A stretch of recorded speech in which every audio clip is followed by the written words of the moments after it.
Shane Beamer, after the game, mentioned that they ran a bunch of counter, a few inside zones, but a lot of counter to get productive in the run game. As a defensive guy, what does it mean for an offensive line to like and be successful running the ball, specifically with counter? Well, it's funny you said that because I was just talking about that with me and Jesse. Counter it puts a lot of strain on the defense because those guys have to play it a certain way, and if one guy is not gap sound, you bust plays.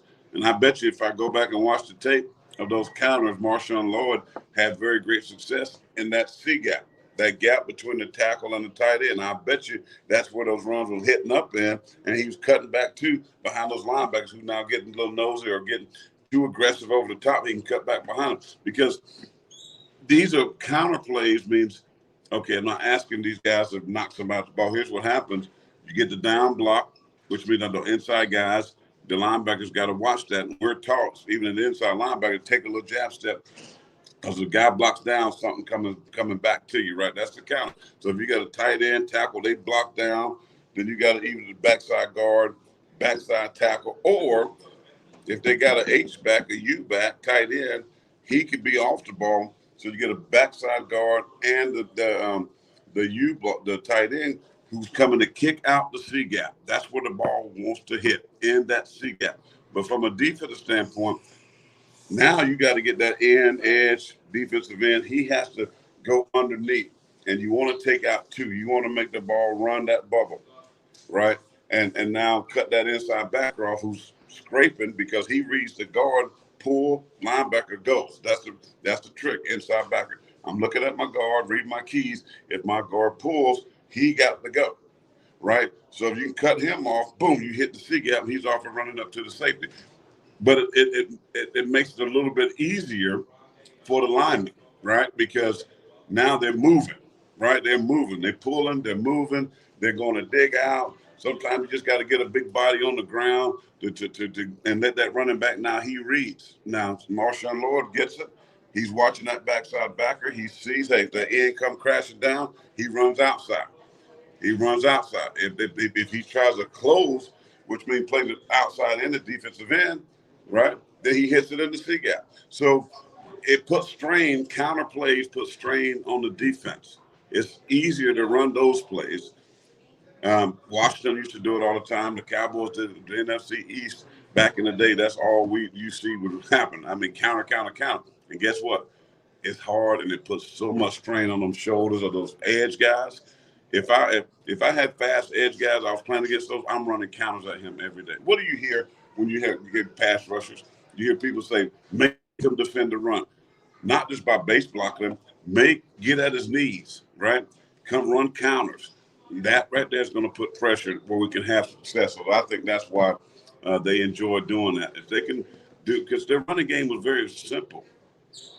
When you got one back set, sometimes they just run the same old little run. Where you go? Well, here you go. And no, you got to you knocking people off the ball. You can have success. They're not built that way.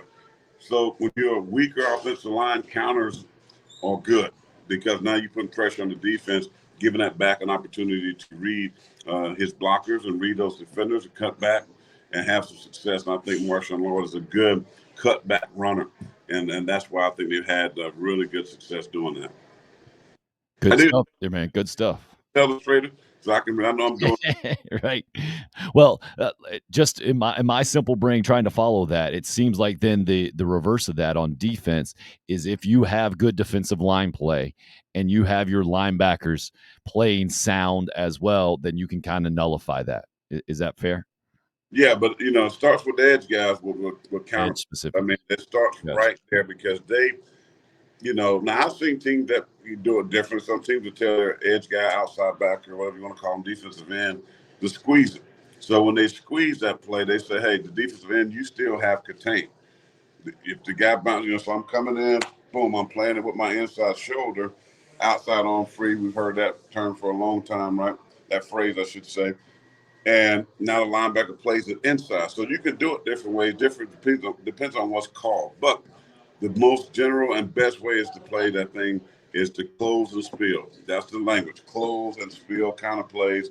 and you blow those things up. Because when I played as a sandbacker, which would be an edge today in a 3-4, my job was just to take two. They always used to say against the counter run, you can't take one for one. I got to take out two guys, right? Because if I can take out the two guys, then I stop the second puller, who his job is to get around and cut off that linebacker who's scraping over the top. When I was talking about that second puller, so if I settle one for one and then I allow the second blocker to get my inside guy, boom, they're off and running. So all the pressure is on the edge guy. Think about it, what South Carolina defense have done. The edge guy gets up the field, that's what you want. You want guys running up the field. That's the other problem. If they're jetting up the field and not reading their keys, despite the down blocks, and they're going up the field, well, you open up that gap so big that the backer can't make the play.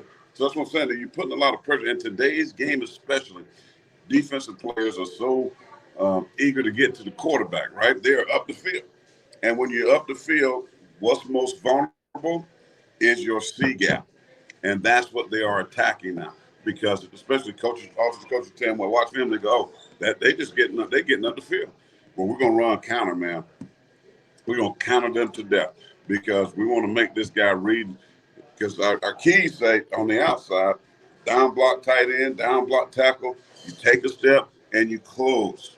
You go blow up like a kamikaze because you know they're coming back. So I blow up those two blockers, and now the linebacker makes the play. Ray Lewis was great at that. But if I'm up the field, well, here's a gap that I can drive a truck through. So the same thing that the defense of South Carolina has struggled with stopping because their guys were getting up the field trying to get sacks, but they was getting gashed in the run game. That's why I said it's not a physical thing. It's just about doing your job. And South Carolina attacked that with Charlotte because guys wanted to get up the field and they exposed them. Good stuff, man. Especially for a guy who is not schooled up in the X's and O's like I am, it is very educational, helps me understand exactly maybe how coaches are seeing it and how it gets played out during the games.